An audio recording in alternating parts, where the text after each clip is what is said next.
This is Bird. We're here at Bird Surf Shed for Shed Sessions, San Diego County, South Side. Looking pretty good today. Lots of boards to talk about, so let's just jump right into it, huh? This is a Steveless fish, but not just an ordinary fish. As you can see, it's a pulled-tailed fish. This was in the late 70s, early 80s. He started to draw some of these boards in, make them a bit gunnier. Requests made by people that wanted boards that would ride a little bit larger waves, hollower waves. So we started to stretch them out, experiment a little bit with different tails and configurations. So this one's 6'3", about 20 3/4, probably just a little bit under 3 inches thick. You can see that again it has double wings on it, and the wings are fluted. Pretty interesting. It was made and sold out of the green room down in Ocean Beach, and he did not do a lot of boards that were, commercially available out of surf shops, but this is one of them. Narrow, racy, and pretty dynamic. I really didn't know what to expect. I was obviously really stoked to be able to ride these boards. I just didn't know what it would work like and didn't know what it'd feel like. And after the first day, got some good waves here and there, but then I figured out where to put my feet and it worked insane.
So there you have it, 6'3", Steveless, double wing, kind of a gunfish.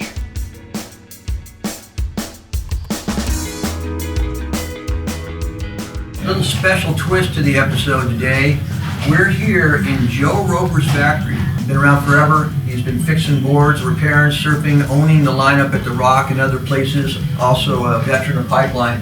So in this episode, we decided to pull some boards out of Joe's stack. This one is a 6'7" model, about 18.5 inches wide. I pulled it in kind of tight because I was going to Hawaii. But Big Rock too, for the juicier days, this was kind of that step up from my 6'5". I usually have a bump wing, a little round tail, but this one I went more pintail. The kids are all into experimenting, and I think it's great that we had an opportunity for the kids to go out and surf this board. I was a little worried that it'd be narrow. I know single fins are narrow and knifey, but it's different than the little 5'2" boards I'm trying to airdrop on usually. So I was like, okay, just get into one early and hopefully get a good line going. It worked really good, and it hauls ass once you get going in the tube, but there's definitely a few limitations with the dropping ability, but this thing just felt knifier and kind of good through turns and even had some pop to it. I wanted to do stuff on it, but I didn't want to break it either, Yeah,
board is super sick. It shreds. It's like you could take, pretty much anyone could take this out and have a good time on it still. It's like a proven shape. It's not something that's going to go away with time, in my opinion.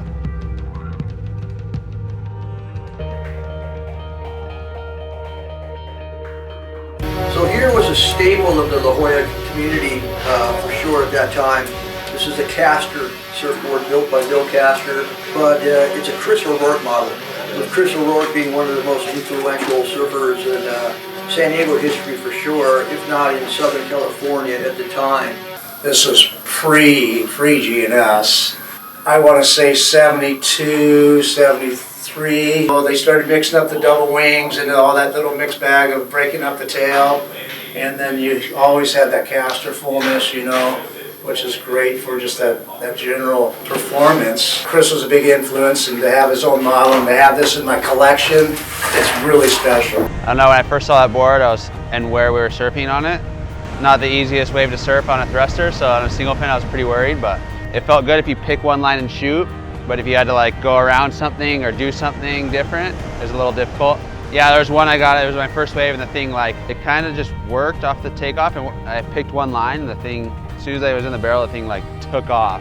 Even the foam ball hit a little bit, and it was like, thing was just four-wheel drive forward. I was like, oh my God, this thing's insane.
So this is our tribute to the 60s right here.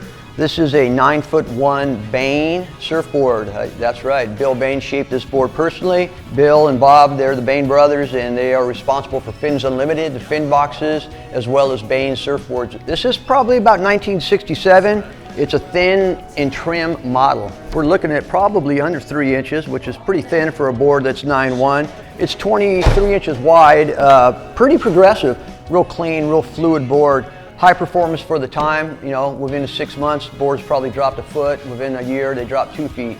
So kind of the Ann Swan Song era for what would be termed a longboard. Well, here at the shed, I tend to help Bird with all the ins and outs, pulling boards down, putting boards up, and you know, with the whole shed sessions, I was really stoked to be a part of it this time. For the last few episodes, you know, it's been really cool to pull boards down and kind of see him go away and see what happens. Watching Lucas, I mean, Lucas is probably half my weight anyway. So it was rad to watch him get on it and just really, you know, put the thing through its paces. He was making it look a lot better than the surf actually was that day. So when we switched, I kind of like expected this thing to just rip, and you know, and it took me a little bit to adapt to it. But once I did, it felt pretty good, and I was able to do kind of some drop knee stuff and get the board flowing.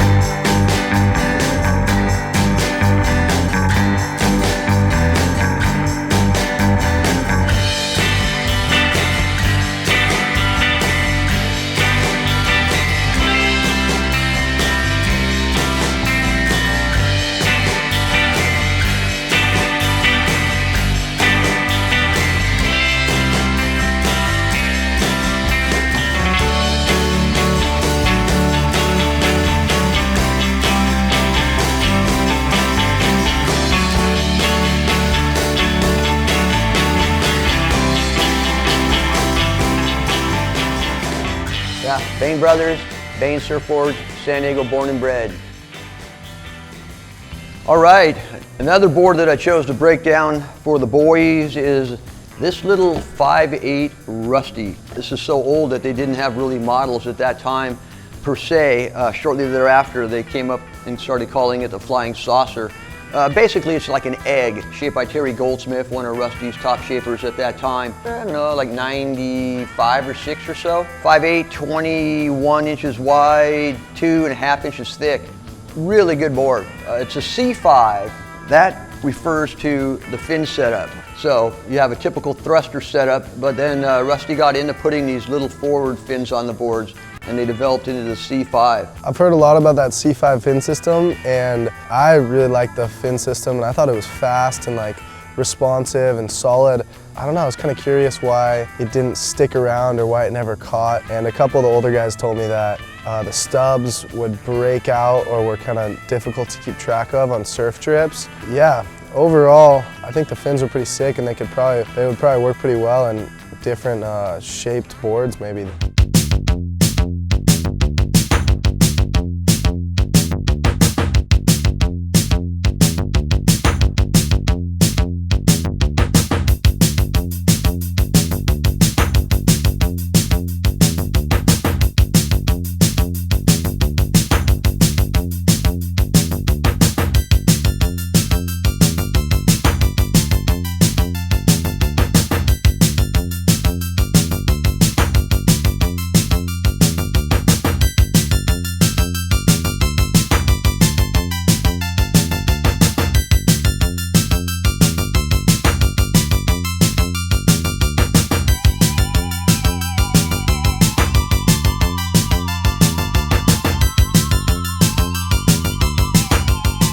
Well, there you have it. We've got another 5 or 6 boards here, and this is going to wrap it up for another shed sessions.